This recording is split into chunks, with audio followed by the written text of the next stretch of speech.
O telescópio espacial James Webb está conseguindo resolver um mistério de 13 bilhões de anos. Meus amigos, essa é uma parte 2 de um vídeo que eu trouxe aqui sobre uma descoberta do telescópio espacial James Webb. Na verdade, uma observação de campo profundo utilizando o telescópio espacial James Webb, onde ele consegue observar o universo pela primeira vez na história em um campo extremamente profundo. Bom, meus amigos, eu falei sobre essa história e essa descoberta nesse vídeo aqui. O vídeo não teve uma boa entrega.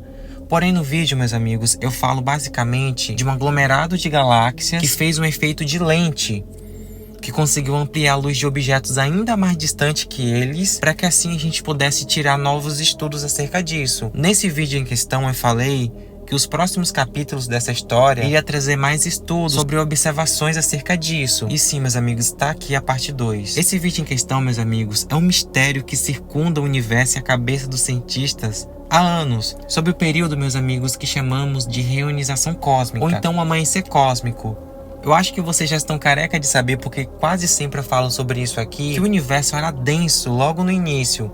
Basicamente, logo após o Big Bang, as coisas não surgiu logo de cara. O universo passou por um longo período de tempo em escuridão. Tudo que se tinha até o momento era uma grande névoa de hidrogênio, um grande nevoeiro de hidrogênio. O que acontece é que essa grande névoa de hidrogênio bloqueava a luz de todo objeto que estava surgindo. Então a luz não poderia viajar. O que os cientistas pensavam até anteriormente é que esse período de dissipação dessa grande névoa de hidrogênio para um universo mais transparente, onde a luz pudesse viajar, os responsáveis, na verdade, que teria feito isso seria buracos negros supermassivos, galáxias massivas, com energia de estrelas que estavam nascendo nelas.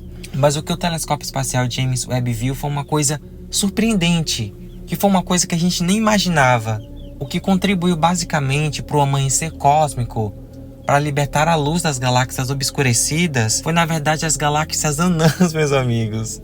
Mas como que isso é possível, um negócio pequeno, conseguir ajudar o universo a se dissipar dessa grande névoa de hidrogênio e a luz poder viajar? Como que essas galáxias fizeram isso? Bom, meus amigos, pode parecer muito complexo, mas é muito simples.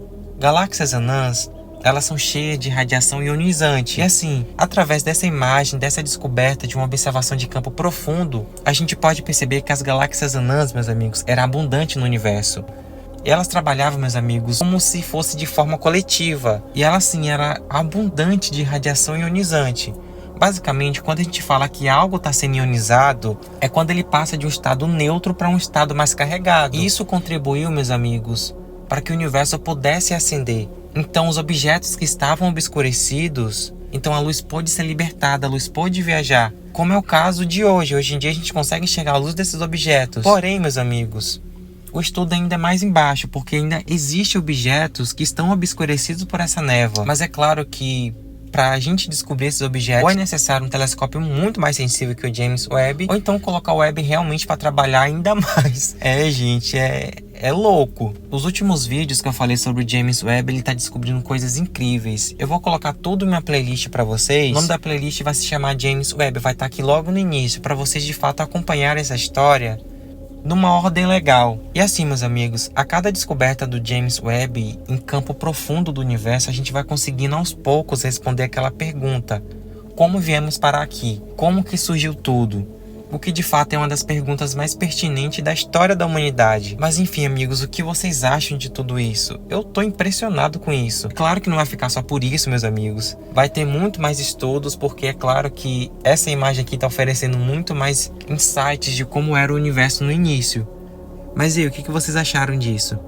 O telescópio espacial James Webb descobriu oxigênio nessa galáxia. E o mais curioso, pessoal, é que essa galáxia está muito distante, extremamente distante. Para você ter uma ideia, essa galáxia estava assim quando o universo só tinha 300 milhões de anos. Para você ter uma noção, a idade atual do universo é de 13,8 bilhões de anos. A luz dela levou, meus amigos, 13,5 bilhões de anos para nos alcançar, segundo o Redshift. O ponto que eu quero tratar nesse vídeo com vocês é simplesmente sobre o oxigênio. Na escola, a gente aprende que o oxigênio é produzido por fitoplânctons, que são pequenas formas de vida, ou então por plantas. Mas o que acontece, meus amigos, é que no universo em geral a realidade é bem diferente. Existem diversas maneiras de se produzir oxigênio, não somente por pequenas formas de vida como fitoplânctons, ou então plantas, por meio de fotossíntese, como é o caso dessa galáxia. Quando a gente lê um tipo de notícia dessa, a gente pode até pensar que seja a vida que esteja produzindo oxigênio ali, em algum lugar dessa galáxia. Mas o que acontece, meus amigos, é que o oxigênio é um elemento pesado. Os elementos pesados só surgiram no universo depois da explosão de supernovas. E o que acontece também é que as galáxias que existiram no início do universo era repleta de estrelas supermassivas, que eventualmente no futuro iriam explodir em supernovas. Essas estrelas desenvolveram um papel crucial para o surgimento dos elementos mais pesados. Aqui, meus amigos, se encaixa perfeitamente naquele vídeo que eu falei para vocês, que foi postado ontem, a respeito do surgimento da água, que a molécula base da água é H2O, duas moléculas de hidrogênio para uma de oxigênio. Então, com essa explicação, a gente já pode perceber que a última peça que faltava para o surgimento da água surgiu logo depois da explosão de supernovas, porque o próprio hidrogênio já era abundante no universo desde sua fundação. É tanto que é o elemento que queima no núcleo das estrelas. Então, quando elas esgotam seu combustível, explodem supernovas, elas criam de fato os mais pesados.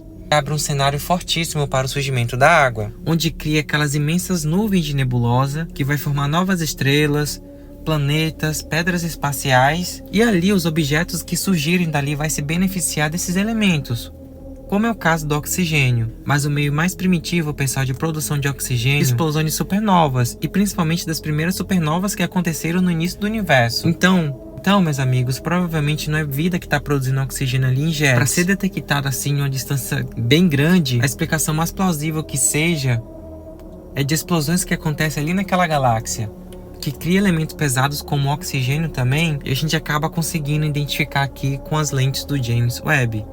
Isso é incrível, né, pessoal?